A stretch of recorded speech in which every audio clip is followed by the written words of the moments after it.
জয় হিন্দ বন্ধুরা, super traders India YouTube চ্যানেলে আপনাদের স্বাগত জানাই।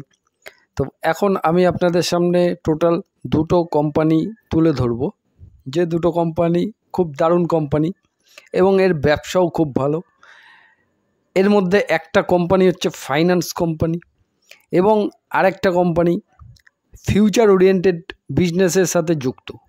তো ফিউচারে গিয়ে এই বিজনেসটা গ্রো হলেও যথেষ্ট সম্ভাবনা আছে এই কোম্পানিটাও খুব দারুণভাবে গ্রো হতে পারে। তো ভিডিওটি শুরু করার আগে ডিসক্লেমার ক্লিয়ার কাট, কোনো রেকমেন্ডেশন হিসেবে নেবেন না। এই দুটো কোম্পানি, যে দুটো কোম্পানি আমি আপনাদের সামনে তুলে ধরবো, এই দুটো কোম্পানি কেমন বিজনেস করছে, তার কেমন রেভিনিউ জেনারেট হচ্ছে, নেট প্রফিট কেমন জেনারেট হচ্ছে, এই সমস্ত জিনিসগুলোই ডিসকাস করব। তো বাই হোল্ড সেল এভারেজ সম্পূর্ণ আপনার ব্যক্তিগত ব্যাপার, সেটা আপনার ফাইন্যান্সিয়াল অ্যাডভাইজারের সাথে কনসাল্ট করে তারপর আপনি ডিসিশন নেবেন। ভিডিওটি দেখে কোনো প্রকার স্টক বাই করার মতো সিদ্ধান্ত নেবেন না, কারণ লস হলে সেটা আপনারই হবে। তো শুরু করে নিই। প্রথমে কোম্পানির দেখে নেব মার্কেট ক্যাপ। তো এটা একটা ফাইন্যান্স কোম্পানি, আমি প্রথমে ফাইন্যান্স কোম্পানিটা দেখাচ্ছি। তো কোম্পানির মার্কেট ক্যাপ হচ্ছে 36,382 কোটি টাকা। তার মানে এটা একটা মিড ক্যাপ কোম্পানি বলতে পারি। কারেন্ট প্রাইস লাইভ ডাটা দেখানো বাড়ানো আছে, তাই জন্য দেখাতে পারছি না। তো 52 উইক হাই যেটা ছিল সেটা হচ্ছে 334 এবং 52 উইক লো সেটা হচ্ছে 232 ছিল। এবারে আমি চলে আসবো কোম্পানির গত 4টে কোয়ার্টারের পারফরমেন্স। তো গত 4টে কোয়ার্টারের পারফরমেন্স আমরা যদি দেখি, তাহলে জুন কোয়ার্টারে কোম্পানির রেভিনিউ বা সেলস বলতে পারেন ছিল 4,316 কোটি, যেটা সেপ্টেম্বর কোয়ার্টারে বেড়ে 4,465 কোটি, ডিসেম্বর কোয়ার্টারে বেড়ে 4,797 কোটি এবং মার্চ কোয়ার্টারে সেটা বেড়ে 4,886 কোটি। তার মানে continuously quarter one quarter basis revenue যেটা দেখছি সেটা বাড়ছে। তাহলে একটা কোম্পানির প্রথম হচ্ছে তার টপ লাইন মানে রেভিনিউ যে কোনো কোম্পানির যখনই বাড়বে সেটা কিন্তু কোম্পানির জন্য একটা গুড সাইন বলা যেতে পারে। ঠিক আছে, তো যেহেতু এটা ফাইন্যান্স কোম্পানি, 4টে কোয়ার্টারের আমরা নেট প্রফিট দেখে নেবো। তো নেট প্রফিট 497 কোটি, 390 কোটি, 918 কোটি, 456 কোটি, এইভাবে কোম্পানির নেট প্রফিটও কিন্তু 3টে ডিজিটের মধ্যে আছে। তো যাই হোক, quarterly net profit up down চলছে ফাইন্যান্স কোম্পানি। এবার আমরা ইয়ারলি হিসাবটা দেখে নেবো, ইয়ারলি কেমনভাবে বাড়ছে কি বাড়ছে না সেটাও একটু দেখে নেবো আগে।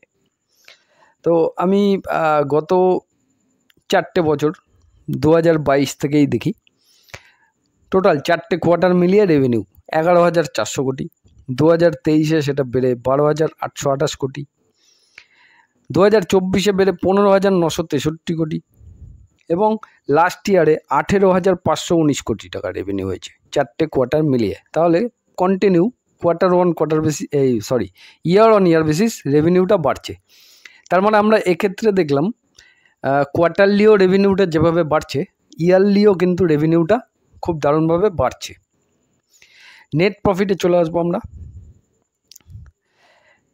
1,150 কোটি বেড়ে 2,071 কোটি, এখানে সামান্য পরিমাণ ডাউন হয়েছিল 1,943 কোটি। তারপরে লাস্ট ইয়ারে 2,261 কোটি। তাহলে নেট প্রফিটটাও কিন্তু ধীরে ধীরে বাড়ছে।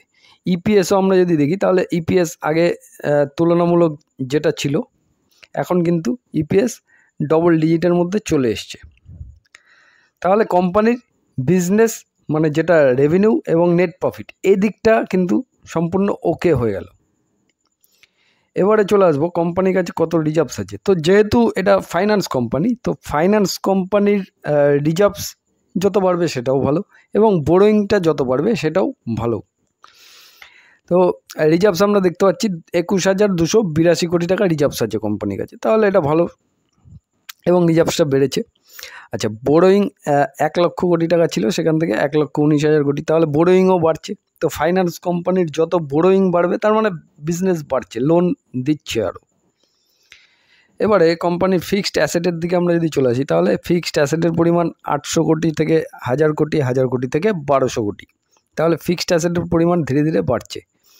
এবং টোটাল অ্যাসেটটা যদি আমরা দেখি, তাহলে টোটাল অ্যাসেটের পরিমাণ কিন্তু যথেষ্ট বেশি আছে, 1 লক্ষ কোটি টাকার বেশি।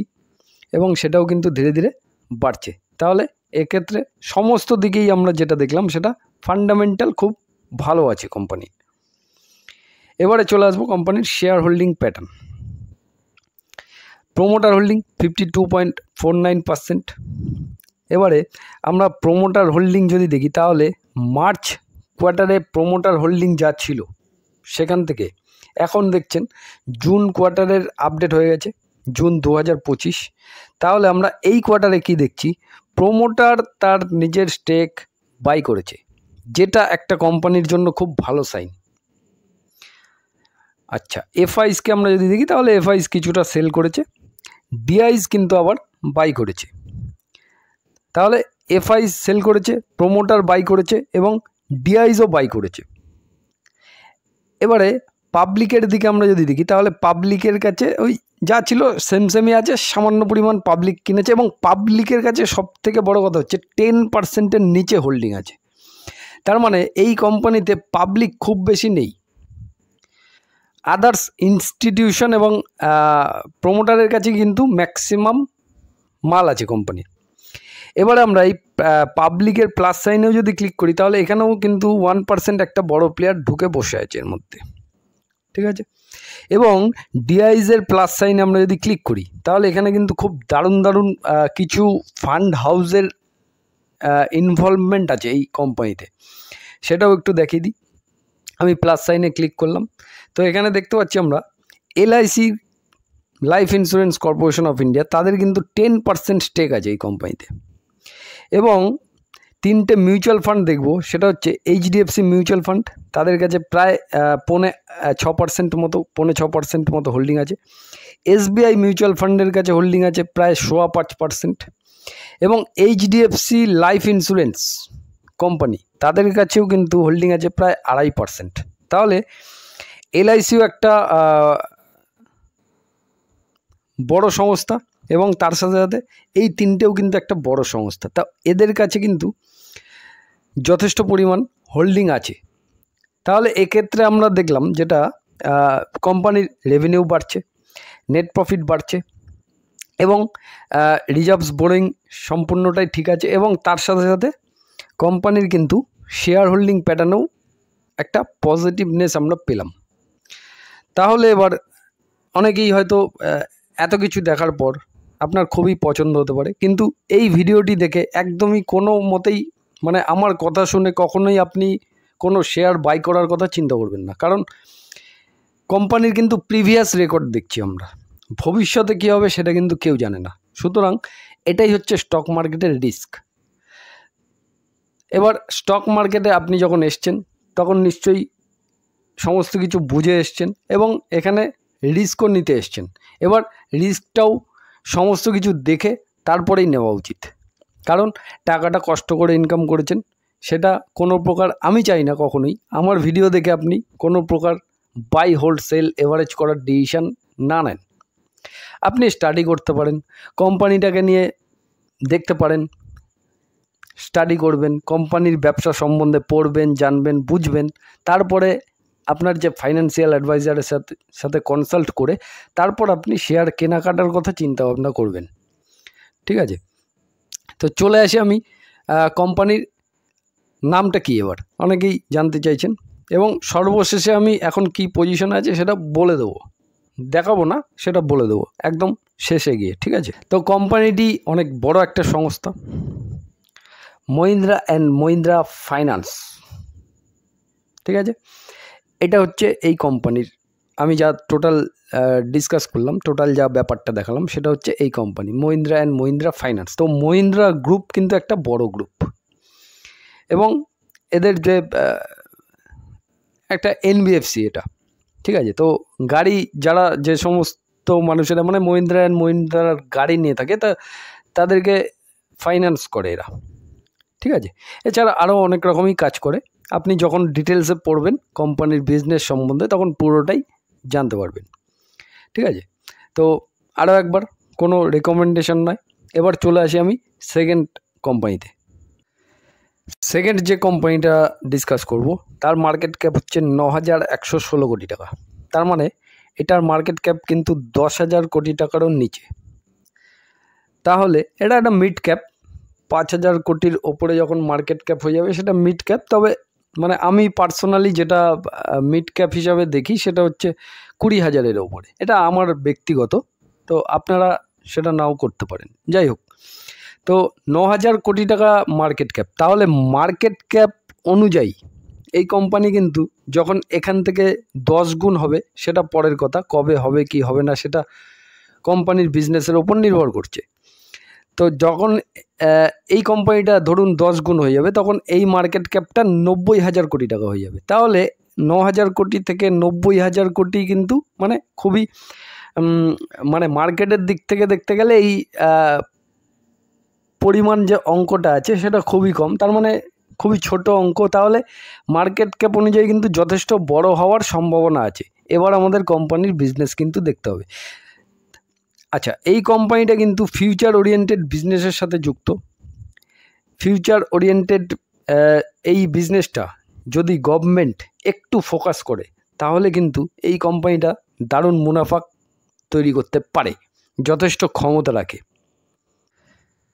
এর 52 উইক হাই যেটা ছিল প্রাইস সেটা হচ্ছে 875 এবং 52 উইক লো 441। লাইভ ডাটা দেখানো যাবে না। চলে আসবো আমি কোম্পানির 4টে কোয়ার্টারের পারফরমেন্স, সেলস বা রেভিনিউ। জুন কোয়ার্টারে 699 কোটি, সেপ্টেম্বর কোয়ার্টারে 816 কোটি, ডিসেম্বর কোয়ার্টারে 853 কোটি, মার্চ কোয়ার্টারে 860 কোটি।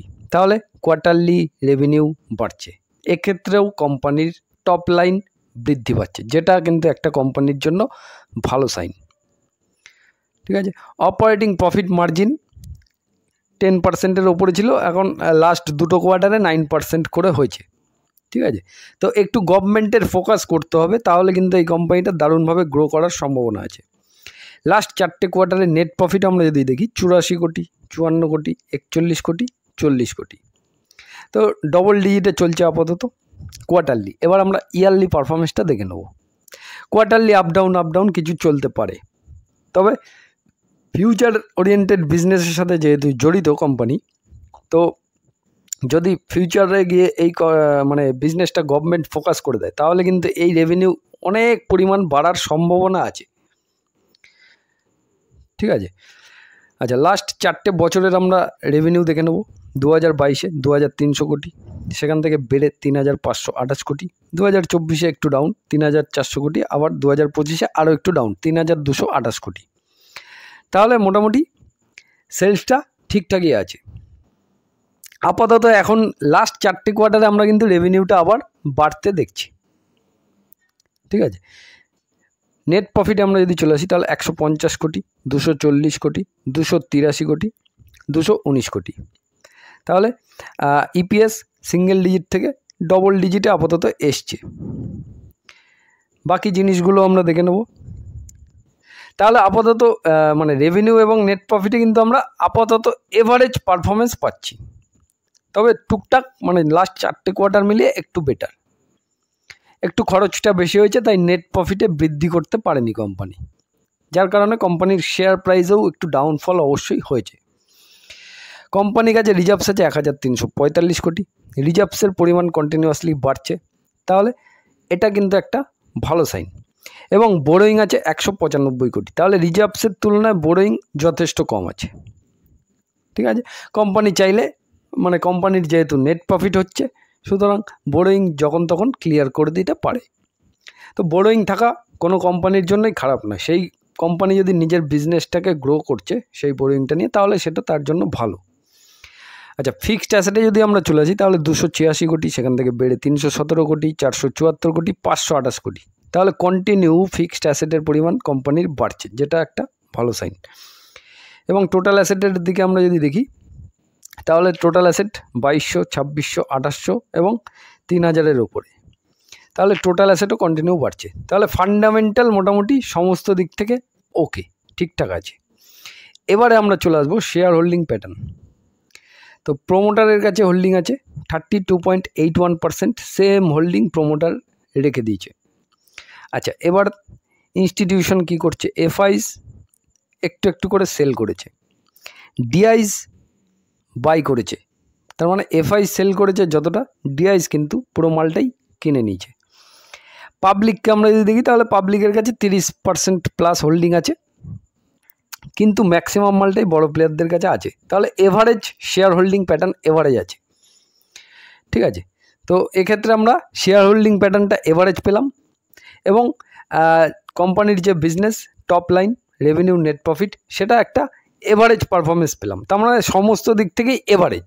এইবার ব্যাপারটা হচ্ছে গভর্নমেন্ট যদি ফোকাস করে তাহলে এই কোম্পানি যেহেতু ফিউচার ওরিয়েন্টেড বিজনেসের সাথে যুক্ত, সেই বিজনেসটা কি, সেটা হচ্ছে ইথানয়েল, ঠিক আছে। অনেকে হয়তো বুঝতে পেরে গেছেন, ইথানয়েলের সব থেকে বড় বড় প্ল্যান্ট এই কোম্পানির কাছেই আছে। কোম্পানির নাম, কোম্পানিটি হচ্ছে প্রাজ ইন্ডাস্ট্রিজ, অনেকেই বুঝতে পেরে গেছেন। তো আবারও কোনো রেকমেন্ডেশন নয়, জাস্ট পুরো সমস্ত ভিডিওটি এডুকেশন পারপাস ছিল। এবার আমি দুটো কোম্পানির একটু টেকনিক্যাল ছোট্ট করে একটু বলে দিই। সেটা হচ্ছে মহিন্দ্রা অ্যান্ড মহিন্দ্রা ফাইন্যান্সের যেটা আমি দেখলাম, সেখানে আমি দেখতে পেলাম যে আপাতত 52 উইক লোয়ের প্রায় কাছাকাছি এখন ট্রেড করছে, এবং 5 বছরের মধ্যে একটা কারেকশান ফেজ চলছে কোম্পানির। এবং প্রাজ ইন্ডাস্ট্রির ক্ষেত্রেও 1 বছরের লোয়েস্টের কাছাকাছি আছে, এবং 5 বছরের মধ্যে মোটামুটি একটা কারেকশান ফেজের মধ্যে, প্রাজ ইন্ডাস্ট্রি হচ্ছে 5 বছরের মধ্যে একটা কারেকশান ফেজের মধ্যে দেখতে পেলাম, এবং 1 বছরের প্রায় লোয়ের কাছাকাছি 52 উইক লোয়ের প্রায় কাছাকাছি মতো আছে। এবং মহিন্দ্রা অ্যান্ড মহিন্দ্রা ফাইন্যান্সিয়াল একটা রেঞ্জ ধরে আছে 1 বছর ধরে, ঠিক আছে। এবং মোটামুটি 52 উইক লোয়ের কাছাকাছি একটু ওপর নিচ করছে, এবং 5 বছরে ওই মোটামুটি 140% মতো রিটার্ন দিয়েছে, কিন্তু লাস্ট 1 বছরের মধ্যে একটা রেঞ্জ ধরে আছে। এই হচ্ছে টেকনিক্যাল বিষয়। তো এগুলো দেখানো যাবে না, তাই জন্য আমি একটু বলে দিলাম আপনাদের। তো যাই হোক, সম্পূর্ণ ভিডিওটি এডুকেশন পারপাস ছিল। এবার আপনারা নিজেরা স্টাডি করবেন, কোম্পানির বিজনেস সম্বন্ধে পড়বেন, জানবেন, বুঝবেন। তারপরে গিয়ে দেখুন, আপনি যখনই কখনো ইনভেস্টমেন্ট ডিসিশন নেবেন তখন সবসময় ব্যবসা দেখবেন, কোম্পানি ব্যবসা কি করছে, সেই ব্যবসাটা পরবর্তীকালে গ্রো হবে কিনা সেটা চিন্তা করতে হবে।